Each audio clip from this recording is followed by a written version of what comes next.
So the topic of today's sermon is going to be a story dealing with the topic of making plans. So back in the Buddha's day, there was a Pisuni. Pisuni is a female monk. The monks were known as Bhikkhus, and so the females were known as Bhikkhunis. There weren't actually any mechis like the white nuns that you see. There weren't any of those back in the days. Back then, it was only everyone wore the same kind of robe, but it was either the males or the females, and they were relatively equals. So this is a story about one of the more famous Bhikkhunis. Her name was Sona.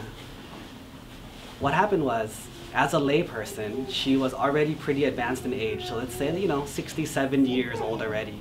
She had a bunch of children with her husband, and they lived a pretty regular, normal life. Then what happened was, one day her husband met the Buddha and became so interested in the Buddha's religion that he decided to become a monk. Sona said, it's fine, we're old, and if you want to do that, that's fine. I can stay with the family. The kids are all grown and everything will be fine.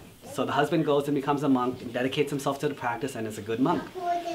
So now the children are, they're working, they're helping, they're taking care of their elder mom. And the mom's happy.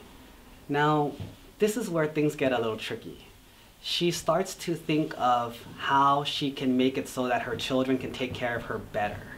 She wants to make a plan for how to get her children to visit her more, take care of her more, and love her more, and make her feel happier because she's feeling lonely because her husband's not there anymore. So she comes up with a genius plan. She figures, well, right now the children don't have that much money, so they can't take care of me as much. They can't buy as much stuff for me because they don't have enough money. So what I should do is, I'm going to give them their inheritance. And if I give them their inheritance, they'll have more money, and now they can take care of me. So Sona calls all the kids, I think she had like 20 children or something, like a lot, and said, hey, so I decided I'm going to give you your inheritance now. So she gave them their inheritance. Guess what happened? All the kids disappeared. They just all went to separate cities, separate families, and they just disappeared. And Sona was heartbroken. She was so devastated that, how could this be? How could this happen? My children took the inheritance and just left. How is this possible? Now, the story continues that she became a nun because she was so heartbroken. She practiced really hard and achieved enlightenment, which is good. But what I want to focus on is, why would someone make plans like that? And how did the plans go so wrong? And that's what I want us to help analyze today. Do you see the point where the plans went wrong? It's because when she made the plans, she was very final. Everything in her plans was guaranteed.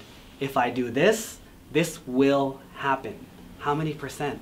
100%. And so what happened? She didn't prepare anything for anything else. Because she was so sure that her plans were perfect and definite. That's why when it changed, she couldn't handle it. Now, if she had been a little smarter, what could she have done? She could have given out 10% of the inheritance, 20%, 30%, given a little bit and see what happens. Given it to some of them, but not all of them, right? There's so many ways that she could have done it. She could have given them a business, given them a job, and sees what happened. However, why didn't she do that? Once again, she was so sure that this is how it would turn out. This is the exact same thing that we all do. Some of us study for tests, and we're so sure that we passed, or we're so sure that we failed. Some of us do something wrong, and we're so sure we're going to get caught. We're so sure we're going to get in trouble like this or like that. We feel like we're so sure all the time in life. Yet the crazy thing is, in life, we're almost always wrong. We're wrong so often, but we don't pay attention to that. We just remember the times that we're right. And that's where this practice comes into play.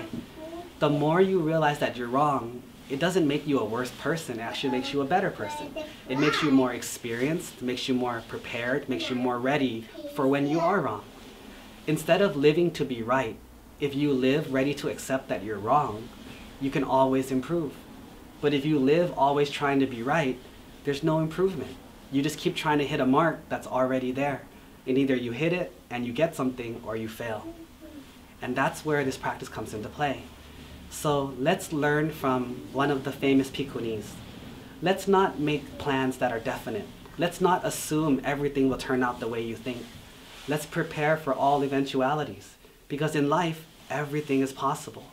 Until it happens, anything is possible. So prepare for more than just one eventuality, because plans are not definite.